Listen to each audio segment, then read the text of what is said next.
Everyone, welcome to NB show. నేను మీ నరేష్. ఇంకో సరికొత్త ఇంట్రెస్టింగ్ టాపిక్తో మీ ముందుకు వచ్చేసాను. ఈరోజు ఈ వీడియోలో మనం చాలా ఇంపార్టెంట్ టాపిక్ని డిస్కస్ చేయబోతున్నాము. This is going to be very important. Israel and America రెండు మిత్ర దేశాలు. కానీ ఈ రెండు దేశాలని మీరు కంపేర్ చేస్తే ఇజ్రాయిల్ అమెరికాతో పోలిస్తే చాలా చిన్నది. అయినా కూడా చాలా విషయాల్లో అమెరికా ఇజ్రాయిల్ మాట వింటుంది. ఇజ్రాయెల్కి ఏమైనా ప్రమాదం వస్తే అమెరికా ప్రెసిడెంట్ పదవిలో ఎవరు ఉన్నా సరే, అది ట్రంప్ అయినా, బైడెన్ అయినా, బరాక్ ఒబామా అయినా, ఇంకా ఎవరైనా సరే పరిగెత్తుకుంటూ వచ్చి ఇజ్రాయెల్కి సహాయం చేయాల్సిందే.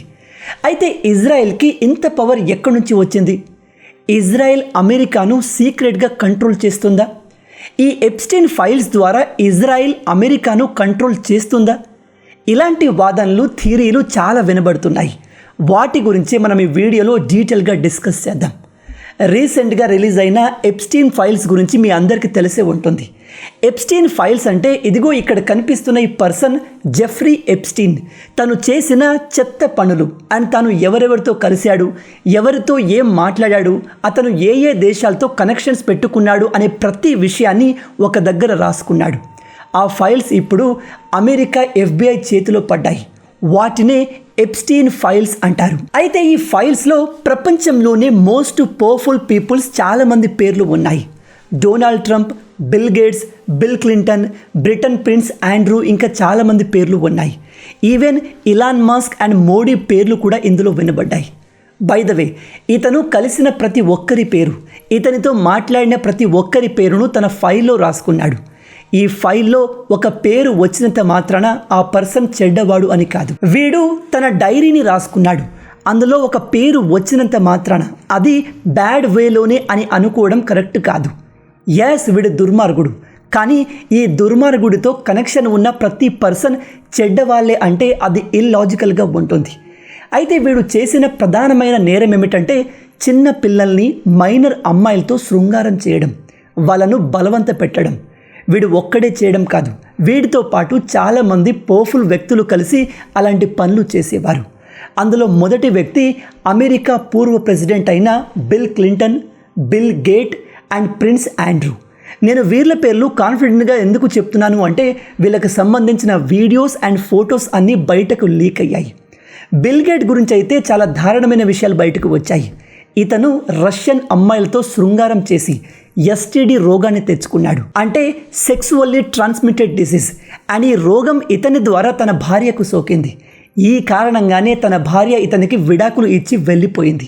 ఈ ఫైల్స్ బయటికి వచ్చిన వెంటనే ఇతర దేశాల సంగతి తెలియదు కానీ అమెరికన్ పాలిటిక్స్ మొత్తం షేక్ అయిపోయాయి. అయితే ఇప్పుడు కొత్తగా తెలుస్తున్న విషయం ఏమిటంటే ఈ ఎప్స్టైన్ ఇజ్రాయెల్కి చెందిన ఒక సీక్రెట్ ఏజెంట్ అని. అండ్ ఇతను కావాలని అమెరికాకు చెందిన హై ప్రొఫైల్స్ని ట్రాప్ చేసి తన కంట్రోల్లో పెట్టుకున్నాడు. ప్రపంచంలోనే most powerful and successful secret service agency అయిన మోసాద్ పేరును మీరు వినే ఉంటారు. ఇది ఇజ్రాయెల్కి చెందిన సీక్రెట్ ఏజెన్సీ. ఈ ఏజెన్సీ అనేక హై ప్రొఫైల్ కేసుల్ని కంప్లీట్ చేసింది. ప్రపంచవ్యాప్తంగా ఉన్న అన్ని దేశాల ఇంటెలిజెన్స్ ఏజెన్సీలకు రేటింగ్ ఇస్తే అందులో ఈ మోసాద్ టాప్లో ఉంటుంది. రీసెంట్గా రిలీజ్ అయిన ధురంధర్ సినిమాను మీరు చూసే ఉంటారు. అందులో మన రా ఏజెంట్ పాకిస్తాన్ ఉగ్రవాదుల్ని టార్గెట్ చేసి ఎలా ఎలిమినేట్ చేస్తాడో సేమ్ అలాగే అంతకన్నా బెటర్గా ఈ మోసాద్ ఏజెంట్లు పనిచేస్తారు. మీకు ఒక ఎగ్జాంపుల్ చెప్తాను. 1960 సమయంలో ఇజ్రాయెల్కి చెందిన ఒక ఏజెంట్ ఎలీ కోహెన్ సిరియా దేశంలో పనిచేసేవాడు. ఇతను ఎంతగా ఆ దేశంలో కలిసిపోయాడు అంటే ఒక పర్టికులర్ టైంలో ఇతను ఏకంగా ఆ దేశానికి డిఫెన్స్ మినిస్టర్ అయ్యేవాడు. ఒక దేశ డిఫెన్స్ మినిస్టర్ వరకు మోసాద్కి చెందిన ఒక ఏజెంట్ రీచ్ అయ్యాడు అంటే వాళ్ళు ఏ లెవెల్లో ప్లానింగ్తో ముందుకు వెళ్తారో మీకు అర్థమై ఉంటుంది. అలాగే 2020లో Iran nuclear program head Mohsen ఫక్రీని కూడా మోసాద్ ఏజెంట్లు రిమోట్ కంట్రోల్ వెపన్తో కాల్చి చంపేశారు. ఇరాన్ న్యూక్లియర్ వెపన్స్ని తయారు చేస్తే ఇజ్రాయెల్కి ప్రమాదం, అందుకే ఈ ఆపరేషన్ని చేశారు. అలాగే లెబనాన్ దేశంలో హిజ్బుల్లాపై జరిగిన పేజర్ అటాక్ గురించి మీకు తెలిసి ఉంటుంది. ఒక్కసారిగా ఉగ్రవాదులు వాడుతున్న పేజర్లు బాంబులు పేలినట్టుగా పేలాయి. మోసాద్ ఇంత చేయగలిగినప్పుడు అమెరికాను కంట్రోల్ చేయడానికి ఈ ఎప్స్టైన్ని కూడా అమెరికాలో కావాలని డిప్లాయ్ చేసి ఉండొచ్చు కదా. అయితే ఒక పాపులర్ థియరీ చెప్పేది ఏమిటంటే ఈ ఎప్స్టీన్ ఖచ్చితంగా మోసాద్ ఏజెంట్ అని. ఎందుకంటే ఇజ్రాయిల్ జూస్ ప్రజల దేశం. అండ్ విచిత్రం ఏమిటంటే ఈ ఎప్స్టీన్ కూడా ఒక జూసే. అలాగే FBI రిలీజ్ చేసిన ఎప్స్టీన్ ఫైల్స్లో క్లియర్గా తెలుస్తున్న విషయం ఏమిటంటే ఈ జెఫ్రీ ఎప్స్టీన్ అమెరికాలో ఉన్న ప్రతి టాప్ లీడర్, ప్రతి బిజినెస్ మ్యాన్, ప్రతి పవర్ఫుల్ పర్సన్ కాంటాక్ట్లో ఉండేవాడు. అమెరికాకు ప్రెసిడెంట్గా ఉన్న బిల్ క్లింటన్ జెఫ్రీ ఎప్స్టీన్ విమానంలో, ఇతని ప్రైవేట్ విమానంలో దాదాపు 80 సార్లు ట్రావెల్ చేశాడు. అంటే వీళ్ళ మధ్య బాండింగ్ ఎంత స్ట్రాంగ్గా ఉండేదో ఒకసారి ఇమాజిన్ చేయండి. బిల్ క్లింటన్ ఇతని విమానంలో ఫ్లై చేస్తున్న ప్రతిసారి నీచపు పనులు చేసేవాడు. కేవలం అమెరికాలోని పవర్ఫుల్ వ్యక్తుల పేర్లు మాత్రమే కాదు, ఇతర దేశాల చాలా పవర్ఫుల్ వ్యక్తుల పేర్లు కూడా ఇతని ఫైల్స్లో ఉన్నాయి. ఇప్పుడు ప్రపంచవ్యాప్తంగా ఉన్న ప్రజలు ఎప్స్టీన్ని హేట్ చేస్తుంది చిన్న పిల్లలతో వీడు అశ్లీల పనులు చేసేవాడు. ఆ విషయాన్ని కాస్త పక్కకు పెడితే వీడు ప్రపంచవ్యాప్తంగా ఉన్న పవర్ఫుల్ వ్యక్తులతో ఎలా ఆడుకున్నాడు అనేది కూడా చాలా ఇంపార్టెంట్. ఇతను అమ్మాయిలను, శృంగారాన్ని కేవలం పవర్ఫుల్ వ్యక్తుల్ని అట్రాక్ట్ చేయడానికి యూజ్ చేశాడు. ఇదంతా కూడా ఇతని ప్లాన్లో భాగం అని చాలామంది అభిప్రాయపడుతున్నారు. ప్రపంచంలోనే మోస్ట్ పవర్ఫుల్ కంట్రీ అయిన అమెరికా ప్రెసిడెంట్ని ఇతను తన కంట్రోల్లో పెట్టుకున్నాడు. అమెరికా ప్రెసిడెంట్ని తన ఐలాండ్కి పిలిచి ఆ ప్రెసిడెంట్ అమ్మాయిలతో ఎంజాయ్ చేస్తుండగా వీడియోస్, ఫొటోస్ అన్నీ తీసుకున్నాడు. ఒకసారి ఆలోచించండి, అమెరికా ప్రెసిడెంట్ని మీరు బ్లాక్మెయిల్ చేయగలిగితే ఈ ప్రపంచంలో మీరు చెయ్యలేని పని ఏదైనా ఉంటుందా? ఎప్స్టీన్ అదే చేశాడు. కేవలం బిల్ క్లింటన్ మాత్రమే కాదు, ఈవెన్ ఇప్పుడు ప్రెసిడెంట్గా ఉన్న ట్రంప్కు చెందిన అనేక ఫొటోస్, వీడియోస్ కూడా ఇతని దగ్గర ఉన్నాయి. మీరు గమనించండి, అమెరికాలో ప్రెసిడెంట్గా ఎవరు ఉన్నా సరే ఇజ్రాయెల్కి ఏ చిన్న ప్రాబ్లం వచ్చినా పరిగెత్తుకుంటూ వస్తారు. ఇజ్రాయెల్ని కాపాడడానికి బిలియన్స్ ఆఫ్ డాలర్స్ పెట్టడానికి కూడా అమెరికా వెనకాడదు. అలా ఎందుకు? ఇజ్రాయెల్ చాలా చిన్న దేశం, అమెరికాలో ఒక రాష్ట్రం అంతా కూడా ఉండదు. అలాంటి దేశానికి అమెరికా ఇంతగా ఎందుకు భయపడుతుంది? ఎందుకు ప్రతిసారి ఇజ్రాయెల్ని కాపాడడానికి అమెరికా వస్తుంది? అయితే ఈ ఎప్స్టీన్ ఫైల్స్ బయటకు వచ్చిన తర్వాత ఇజ్రాయెల్ అమెరికాను బ్లాక్మెయిల్ చేసి తమకు కావలసిన పనులు చేయించుకుంది అని చాలామంది నమ్ముతున్నారు. దీనికి సంబంధించిన ప్రూఫ్స్ ఏమైనా ఉన్నాయా అంటే 2019లో ఈ ఎప్స్టీన్ చావు గురించి ఇన్వెస్టిగేట్ చేస్తూ ఒక బుక్ పబ్లిష్ చేశారు. దాని పేరే dead men tell no tales. ఈ ఇన్వెస్టిగేటివ్ బుక్లో మెన్షన్ చేసింది ఏమిటంటే ఈ జెఫ్రీ ఎప్స్టీన్ అండ్ ఇతనితో పాటు ఉండే ఇతని గర్ల్ ఫ్రెండ్ మ్యాక్స్వెల్, ఈ మహిళనే ఎప్స్టీన్కి అమ్మాయిలను సరఫరా చేసేది. ఇతర లీడర్లకు కూడా ఈమెనే మైనర్ అమ్మాయిలను సరఫరా చేసేది.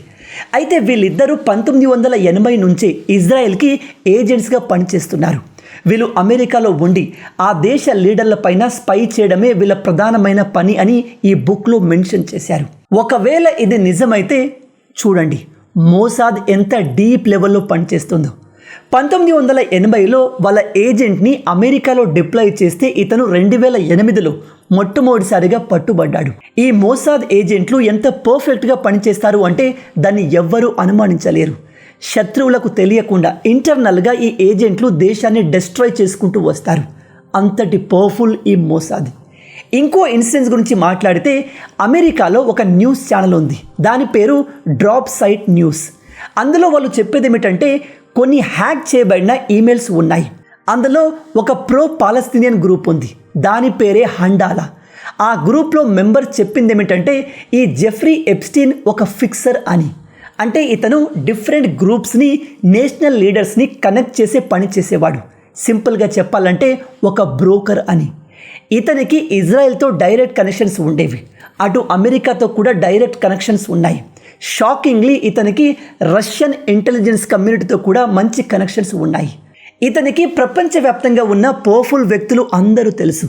కాబట్టి ఎవరైనా ఒక వ్యక్తికి అమెరికన్ ప్రెసిడెంట్తో, అమెరికాతో ఏదైనా పని చేయించాలి అని ఉంటే ముందు ఎప్స్టీన్ని కలిసి ప్లాన్ ఎక్స్ప్లెయిన్ చేసి అమెరికా ప్రెసిడెంట్ని ఎలా కలవాలి, ఎప్పుడు కలవాలి, ఇలాంటి విషయాలన్నీ ఫైనలైజ్ చేసేవారు.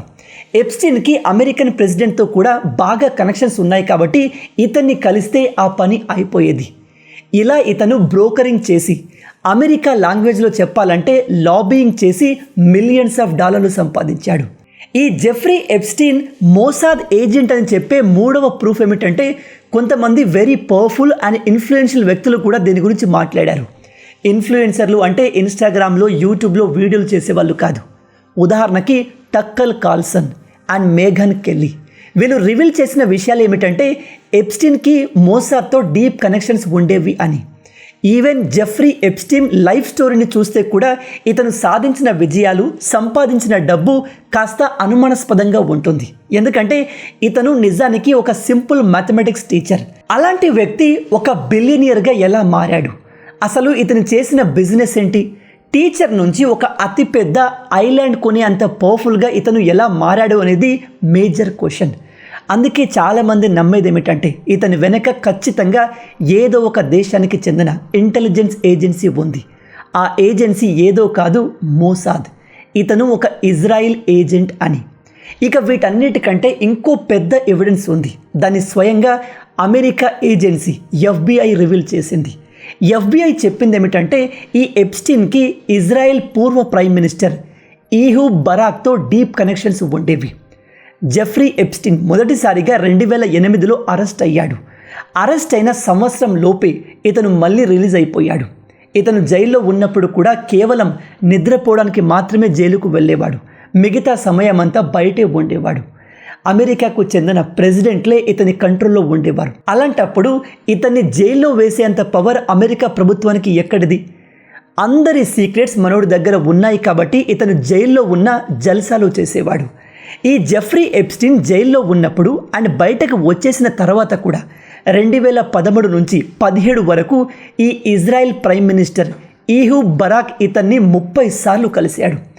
ఒక దేశ ప్రైమ్ మినిస్టర్, అది కూడా ఇతను జైల్లో ఉన్నప్పుడు 30 సార్లు వచ్చి కలిశాడు అంటే ఎవరికైనా అనుమానం వస్తుంది అసలు వీళ్ళ మధ్య ఎటువంటి కనెక్షన్ ఉంది అని. ఇంకో సాలిడ్ ప్రూఫ్ ఏమిటంటే నేను మీకు ఇందాక చెప్పాను, ఈ ఎప్స్టీన్కి తన లైఫ్లో జరిగిన ప్రతి విషయాన్ని ఈమెయిల్లో రాసుకుని సేవ్ చేసుకునే అలవాటు ఉంది. అలాంటి ఒక ఈమెయిల్లో ఇతను రాసిన విషయం ఏమిటంటే you must make it clear that I did not work for Mossad and చివరగా ఒక స్మైలీ సింబల్ కూడా ఉంది. అంటే ఇతను ఎవరికో చెప్తున్నాడు, నేను మోసాద్ కోసం పనిచేసే వాడిని కాదు అని నువ్వు క్లియర్గా చెప్పాలి అంటూ ఎవరికో చెప్తున్నాడు. అయితే చాలామంది ఇప్పుడు ఈ మెసేజ్ని, ఆ స్మైలీ సింబల్ని చూసి ఇది ఏజెంట్లు మాట్లాడుకునే ఒక కోడ్ లాంగ్వేజ్ అని చెప్తున్నారు. ఒకటి, ఇజ్రాయెల్ ప్రైమ్ మినిస్టర్ ఇతన్ని కలవడానికి 30 సార్లు వచ్చారు. 2, ఇతని మెయిల్లో కూడా ఇతను మోసాద్ గురించి ఈ విధంగా మాట్లాడుతున్నాడు. అంటే ఖచ్చితంగా ఇతనికి మోసాద్తో కనెక్షన్ ఉండొచ్చు అనేది చాలామంది అనుమానం. ఇలా కేవలం మోసాదే కాదు, ప్రపంచవ్యాప్తంగా ఉన్న చాలా ఏజెన్సీలు ఇతర దేశాలకు చెందిన ఇన్ఫ్లుయెన్షియల్ పవర్ఫుల్ వ్యక్తుల్ని హనీ ట్రాప్ అంటే అమ్మాయిని ఉపయోగించి ట్రాప్ చేసే ప్రయత్నం చేస్తారు. వన్స్ లీడర్లను హనీ ట్రాప్ చేశాక వాళ్ళను బ్లాక్మెయిల్ చేసి తమకు కావలసిన పని చేయించుకుంటారు. దీంతో పాటు 2020లో FBI ఒక మెమోని రిలీజ్ చేసింది. అందులో వాళ్ళు చెప్పేది ఏమిటంటే ఒక కాన్ఫిడెన్షియల్ హ్యూమన్ సోర్స్ మాకు ఇచ్చిన ఇన్ఫర్మేషన్ ఏమిటంటే ఈ ఎప్స్టీన్ ఒక హైలీ ట్రైన్డ్ స్పై అని. అలాగే ఇతను ఇజ్రాయెల్ ప్రైమ్ మినిస్టర్ అయిన ఈహూబ్ బరాక్ కోసం పనిచేసేవాడు అని తెలిసింది. ఇజ్రాయెల్ కోసం పనిచేస్తున్నాడు అంటే ఇతను ఖచ్చితంగా మోసాద్ ఏజెంట్ అని ఈ కాన్ఫిడెన్షియల్ వ్యక్తి రివీల్ చేసినట్టుగా FBI మెమోలో వివరించింది. ఈ ఎవిడెన్స్ అన్నిటిని మీరు క్లియర్గా గమనిస్తే అన్నిట్లో ఇతనికి ఇజ్రాయెల్తో కనెక్షన్ ఉన్నట్టు తెలుస్తుంది. ఒకవేళ ఇతను ఇజ్రాయెల్ మోసాద్ ఏజెంట్ అయితే ఇతను అమెరికాలో ఏం చేస్తున్నాడు, అమెరికన్ లీడర్లను బ్లాక్మెయిల్ చేసి ఇతను ఎటువంటి పనులు చేయిస్తున్నాడు అనే విషయానికి వస్తే దీనిపైన ఎగ్జాక్ట్ క్లారిటీ లేదు. కానీ మిడిల్ ఈస్ట్లో ఉన్న ఇస్లామిక్ దేశాలు ఇజ్రాయెల్ని శత్రువుగా చూస్తాయి. ఇజ్రాయెల్ అనే దేశాన్ని లేకుండా చెయ్యాలి అని చూస్తాయి. అయితే ఈ ఇజ్రాయెల్ అమెరికన్ లీడర్లను బ్లాక్మెయిల్ చేసి ఏదో విధంగా వాళ్ళను తమ కంట్రోల్లో పెట్టుకొని తమను తాము కాపాడుకోవడంతో పాటు ఈ మిడిల్ ఈస్ట్ దేశాలపైన కూడా అమెరికా ద్వారా ప్రెజర్ పెట్టేది. దీనికి ఒక ఎగ్జాంపుల్ చెప్తాను, జాగ్రత్తగా వినండి. లాస్ట్ టైం బరాక్ ఒబామా ప్రెసిడెంట్గా ఉన్నప్పుడు ఇతను ఇరాన్తో ఒక న్యూక్లియర్ డీల్ చేసుకున్నాడు. దానికి P5 కంట్రీస్ కూడా ఆల్మోస్ట్ అగ్రీ చేశాయి. ఇరాన్ దగ్గర న్యూక్లియర్ వెపన్స్ రావడం ఇజ్రాయెల్కి చాలా పెద్ద ప్రమాదం. ఇరాన్ దగ్గర పవర్ఫుల్ ఆయుధాలు వచ్చిన వెంటనే వాళ్ళు మొదటగా అటాక్ చేసేది ఇజ్రాయెల్ని. అయితే ఇజ్రాయెల్ ఈ డీల్ జరగకుండా ఆపేందుకు అనేక ప్రయత్నాలు చేసింది. బరాక్ ఒబామా పైన కూడా ప్రెజర్ పెట్టింది. బరాక్ ఒబామా ఇజ్రాయెల్ అండర్లో అంతగా ఉండేవాడు కాదు. కానీ అతను దిగిపోయి 2018లో ట్రంప్ వచ్చిన వెంటనే బరాక్ ఒబామా ఇరాన్తో చేసుకున్న ఆ న్యూక్లియర్ డీల్ మొత్తాన్ని క్యాన్సిల్ చేశాడు. ఇప్పుడు చాలామంది నమ్మేది ఏమిటంటే ట్రంప్ ఇలా చేయడం వెనకాల ఎప్స్టీన్ ఉన్నాడు అండ్ ఈ ఎప్స్టీన్ వెనకాల ఇజ్రాయెల్ ఉంది అని. అంతేకాదు ఈ Jeffrey Epstein America, Israel and Russia మధ్య కూడా ఒక డీలర్గా దేశాల మధ్య మీటింగ్లు జరిపి ఇష్యూస్ని సాల్వ్ చేసే ఏజెంట్ లాగా పనిచేసేవాడు. ఒకసారి ఇమాజిన్ చేయండి, అమెరికా, రష్యా లాంటి వరల్డ్ పవర్స్తో ఇతనికి డైరెక్ట్ కనెక్షన్ ఉండేవి అంటే ఇతనికి ఎంతగా ఇన్ఫ్లుయెన్స్ ఉండేది. అందుకే ఈ జెఫ్రీ ఎప్స్టీన్తో ప్రపంచ దేశాల టాప్ లీడర్లు అందరూ కనెక్ట్ అయ్యేవారు. ఎందుకంటే అమెరికాతో అయినా, రష్యాతో అయినా, ఇజ్రాయెల్తో అయినా సరే ఏదైనా పని చేయించాలి అంటే ఇతన్ని కలిస్తే చాలు పని అయిపోతుంది అనే ఫీలింగ్ని ప్రపంచ దేశాల లీడర్లలో ఇతను క్రియేట్ చేశాడు. ఇలాంటి విషయంలోనే మన ఇండియాకు చెందిన కొంతమంది లీడర్లు ఇతనితో మాట్లాడారు. ఇతను తన ఈమెయిల్స్లో మోడీ గారి పేరును కూడా రాసుకున్నాడు. అందుకే నేను మీకు స్టార్టింగ్లో చెప్పాను, ఇతను మైనర్ అమ్మాయిలతో అశ్లీల పనులు చేసేవాడు. అది చాలా దారుణం. అలా చేసినందుకు వీడిని ఎలా శిక్షించిన తప్పు లేదు. కానీ అది వీడి జీవితంలో ఒక భాగం మాత్రమే. ఇతను వరల్డ్ లీడర్స్ మధ్య, లీడర్స్ ఏంటి, వరల్డ్ సూపర్ పవర్స్ అయిన అమెరికా, రష్యా, చైనా దేశాల మధ్య ఒక ఏజెంట్ లాగా, డీలర్ లాగా ఎదిగాడు. ఆ పని చేస్తూ బిలియన్స్ ఆఫ్ డాలర్లు సంపాదించాడు. ప్రపంచ లీడర్లు, ఎస్పెషల్లీ అమెరికాకు చెందిన ప్రెసిడెంట్లు, అక్కడి మినిస్టర్లు, బిలియనియర్లు ఇతనితో ఎందుకు భయపడతారు, ఇతను చెప్పినట్టుగా ఎందుకు చేస్తారు అంటే వాళ్ళకు సంబంధించిన ఫొటోస్, వీడియోస్ అన్నీ మనోడి దగ్గర ఉండేవి. వాటిని ఉపయోగించే ఇతను తనకు నచ్చిన పని చేయించుకునేవాడు. అందుకే ఇప్పుడు చాలామంది చెప్పేది ఏమిటంటే ఇతన్ని అమెరికాలో సెటిల్ చేసింది, అమెరికా పైన స్పై చేసేలాగా చేసింది ఇజ్రాయిల్ ఇంటెలిజెన్స్ ఏజెన్సీ అయిన మోసాద్ అని. దీనిపైన మీ ఒపీనియన్ ఏంటి? ఇంత పెద్ద అమెరికా ఇజ్రాయిల్కి ఇంత భారీ లెవెల్లో ఎందుకు సపోర్ట్ చేస్తుంది? ఇజ్రాయిల్కి ఏ చిన్న ప్రాబ్లం వచ్చినా అమెరికా ఎందుకు పరిగెత్తుకుంటూ వస్తుంది? నిజంగా ఇజ్రాయిల్ అమెరికాను బ్లాక్మెయిల్ చేస్తుందా? ఈ జెఫ్రీ ఎప్స్టీన్ నిజంగానే మోసాద్కి చెందిన ఏజెంటా? మీ ఆలోచనల్ని కింద కామెంట్లో చెప్పండి. మొత్తంగా ఇవి ఈ వీడియోకి సంబంధించిన పూర్తి విషయాలు. ఈ వీడియో మీకు నచ్చింది అనుకుంటున్నాను. నచ్చితే అలా ఊరికే చూసి వెళ్ళిపోకుండా వీడియోని లైక్ చేసి మన ఛానల్ని సబ్స్క్రైబ్ చేసుకోండి. తెలుగు యువతను ఎంత వీలైతే అంత దేశభక్తులుగా మార్చాలి అనే మిషన్తో పనిచేస్తున్నాము. మన ఛానల్ని సబ్స్క్రైబ్ చేసుకొని ఆ మిషన్లో మీరు భాగం అవ్వండి. రాబోయే వీడియోలో ఇంకో ఇంట్రెస్టింగ్ టాపిక్తో మళ్ళీ కలుద్దాం. అంటిల్ దెన్, జై హింద్, జై భారత్, భారత్ మాతాకి జై.